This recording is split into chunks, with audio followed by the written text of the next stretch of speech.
Insegnanti per esempio come quello di Rio Terà Barba Fruttariol, vogliamo cambiarlo in Rio Interrato Zio Fruttivendolo?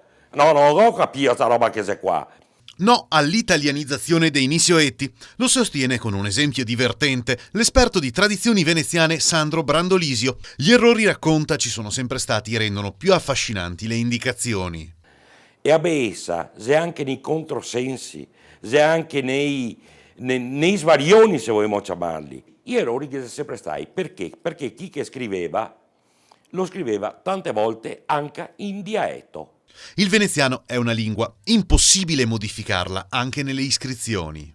Ora, Ponte dei Tete è già scritto con una T o con la T. Canareggio, già scritto in 4 modi diversi. Quei doppie, senza le doppie, co e a singole e doppie, co quei singole e doppie.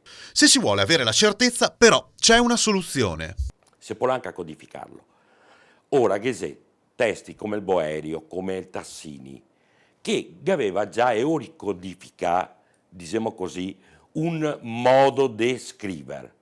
Sappiamo pari qui e mettiamo via.